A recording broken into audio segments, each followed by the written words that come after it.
cadre des travaux du prolongement du tramway T1, de Bobigny à Val-de-Fontenay, les équipes d'Eiffage Génie Civil, en groupement avec Dempsey et Capocci, ont entrepris la démolition d'une ancienne bretelle de l'A186, surplombant à la fois l'autoroute A3 et le pont Branly, raccordant Romainville à Montreuil.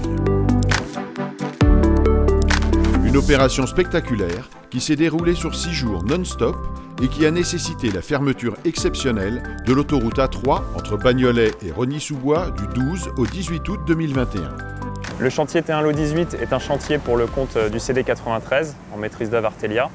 Ça consiste en la réalisation d'un nouvel ouvrage de franchissement de l'autoroute A3 pour le tramway T1 et pour 3 voies de circulation.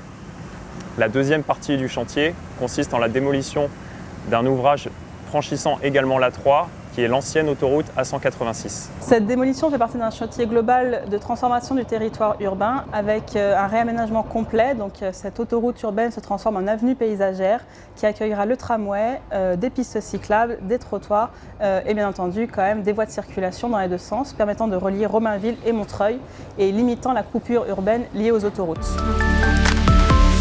Nous avons commencé le chantier en août 2019. La première phase a été d'abord la réalisation de l'ouvrage de franchissement afin de pouvoir dévier le pont situé en dessous du viaduc à démolir pour pouvoir le fermer et ainsi réaliser la démolition du viaduc. Le challenge de l'opération consiste à démolir le viaduc en béton armé précontraint en un laps de temps limité sans endommager l'ouvrage en dessous ni détériorer le revêtement de la chaussée de l'autoroute. Il était trop risqué de croquer le tablier au-dessus de l'ouvrage à conserver car c'est un ouvrage qui est ancien, dont le tablier n'est pas très épais et qui risquait donc de céder avec la chute des débris. Donc pour cela, nous avons monté ce cintre métallique qui va nous permettre d'avoir un support pour scier les tronçons au-dessus. Au-dessus des piles, des longrines ont également été ancrées dans le tablier afin de retarder son affaissement. Et nous avons également des palets montés sur camag qui vont nous permettre de soutenir le tablier en rive de ce pont et d'ainsi apporter de la sécurité lors des sciages aux extrémités du cintre métallique.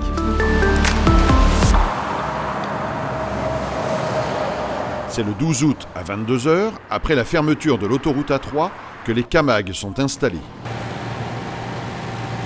L'opération coup de poing peut démarrer, la démolition du viaduc est engagée. Cette démolition nécessite la fermeture de l'autoroute, ce qui a nécessité un long travail avec les équipes d'Eiffage et la maîtrise d'œuvre Artelia. Cette démolition a été forcément calée sur une période estivale, donc au mois d'août, là où le trafic sur l'autoroute est le plus faible, avec une coordination avec les gestionnaires de l'autoroute, la DIRIF. Parallèlement, les équipes de Capocci et de Dempsey, la nouvelle marque de démolition d'Eiffage Génie Civil, préparent la protection du revêtement de l'autoroute. L'ouvrage, en fait, c'est un ouvrage de 200 mètres de long et en termes de cubage, nous avons là 3000 mètres cubes à démolir et à évacuer de l'autre côté. La phase 1, en fait, c'est la phase protection de la chaussée de l'autoroute par un matelas de protection en grave 0,315. Et avant la pose de ce matelas, on procède tout d'abord à l'étalement du géotextile, tout simplement pour protéger l'autoroute de la chute des blocs de béton qui vont tomber lors de la démolition.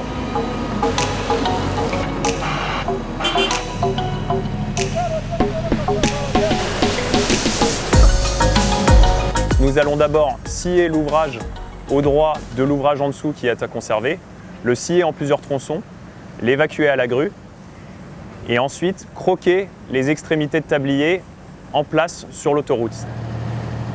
On va démarrer le sciage dans un processus particulier, c'est-à-dire que les ingénieurs qui ont fait l'étude ont déterminé qu'il fallait faire d'abord un premier sciage, l'axe central.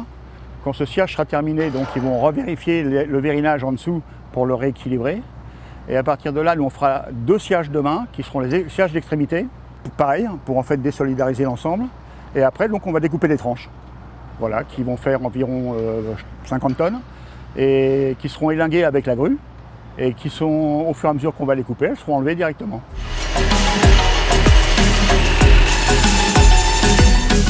On scie avec nos scies à câbles que vous voyez là. Donc c'est des moteurs qui entraînent un câble diamanté. Si vous le voyez, il y a des petits anneaux diamantés. Tout ça c'est raccordé à l'eau pour refroidir. Et en fait, on fait tourner le câble autour du voussoir en béton. Et petit à petit, on va le scier en totalité.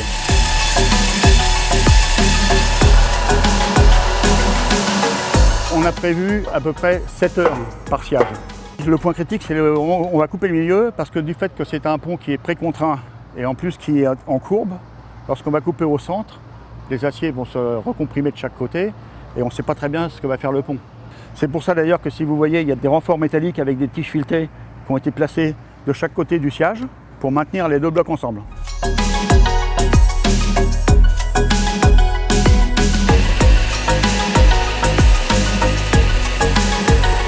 Au bout d'une journée et une nuit de sciage, le premier morceau du premier voussoir peut enfin être déchaussé de son enclave. Il y avait des travaux préparatoires qui étaient en fait des carottages pour les lingages justement. Donc il y avait quand même 180 carottages en diamètre 200 d'épaisseur variable suivant les zones. On a créé des petites trémies d'accès pour descendre justement à l'intérieur des voussoirs. Ça c'était la partie préparatoire.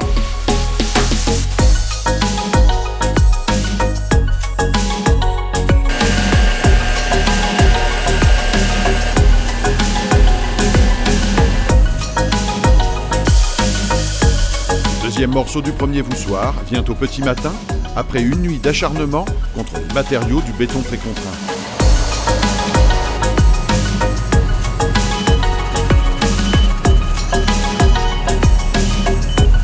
La première pièce, elle est enfin sortie, c'est un gros soulagement.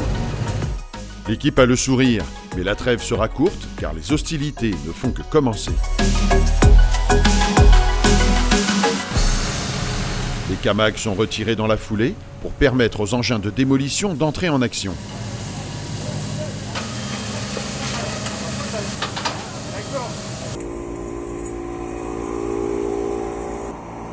Et tandis que les équipes d'Eiffage Génie Civil et de DSP s'apprêtent à entailler le voussoir à l'autre extrémité du cintre, tous les yeux sont rivés sur la bretelle ouest de l'ouvrage.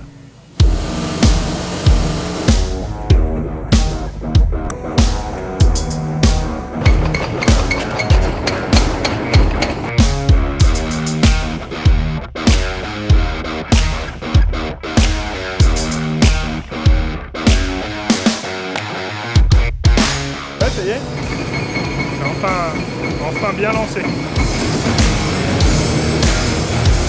Nous avons 4 pelles grands bras qui sont chargés de passer au crocage du tablier de part et d'autre de l'autoroute. C'est ce qui est en train de se passer là actuellement.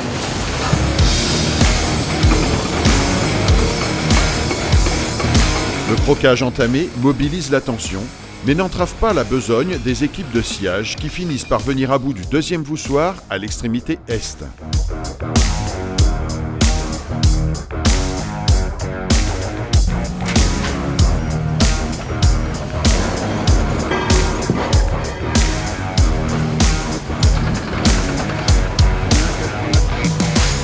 Une fois que nous avons réalisé les sciages aux extrémités et que nous avons extrait les tronçons aux extrémités, les ateliers de crocage et de sciage deviennent complètement indépendants. On continue de scier au droit du cintre en différents tronçons le tablier, en 12 tronçons au total. Ces tronçons sont pris à la grue mobile, donc une grue mobile 700 tonnes, qui va prendre les tronçons, les déposer sur l'autoroute où ils seront croqués par les engins du groupement démolition.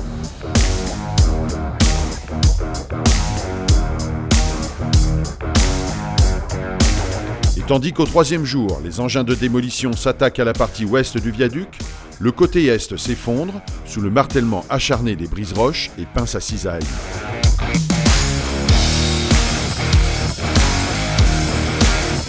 Il ne reste plus aux pelleteuses classiques qu'à concasser et ramasser les débris pour les évacuer de la zone. Il est prévu que le pont, à un moment donné, pendant le crocage, qu'il tombe tout seul. Une fois que le pont est au sol, on va juste procéder avec nos BRH, avec nos pelles équipées de BRH et de cisailles, à diminuer les blocs de béton pour les acheminer dans la zone de stockage.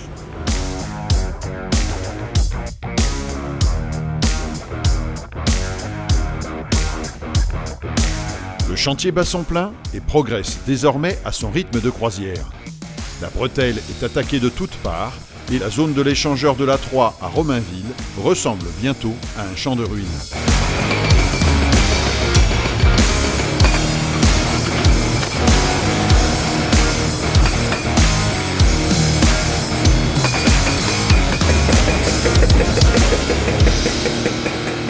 Initialement, il était prévu de monter un cintre métallique sur toute la longueur de l'ouvrage. Cependant, cette méthode nécessitait de nombreuses nuits de coupure et plusieurs mois de travaux. Et donc, nous avons proposé au client et à l'exploitant une méthode bien plus condensée qui nécessitait certes une fermeture 5 jours et 6 nuits d'affilée, mais qui condensait les travaux sur une semaine.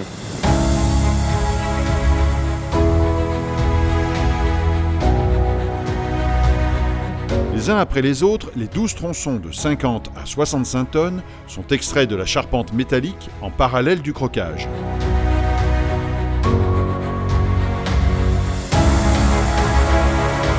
Et au matin du 4e jour, la partie est du viaduc cède enfin et s'écroule de part et d'autre de la pile.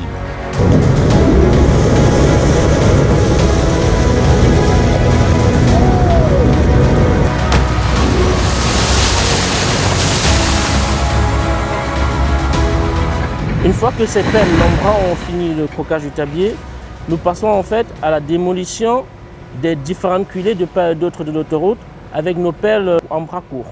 Et certains de nos pelles bras longs vont passer en bras courts pour démolir la pile.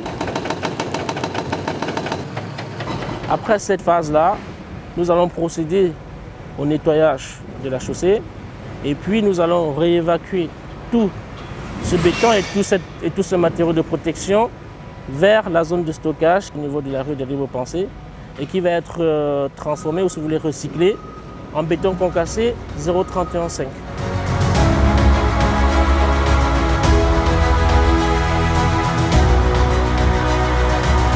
Le 18 août aux premières heures, l'autoroute A3 est rendue à la circulation selon le timing prévisionnel. Le pont Branly est dégagé de ses profilés métalliques, tous les gravats ont été évacués en un temps record. En quelques heures seulement, l'échangeur de Romainville a retrouvé son activité habituelle. Ça y est, c'est terminé. Nous avons réouvert ce matin vers 4h30 le tronc commun de l'A3 dans les deux sens de circulation. L'opération s'est bien terminée. Il nous reste une partie à démolir sous la fermeture d'une bretelle que nous réouvrirons au plus tard vendredi matin. Heureux, soulagé, c'est la fin de plus d'1 an de préparation et un enchaînement planning très difficile avec les contraintes Covid. Ça a été un chantier où on avait beaucoup de coactivité. Tous les intervenants ont eu beaucoup de difficultés, c'était un tablier très costaud. Personne n'a rien lâché, tout le monde s'est donné jusqu'au bout.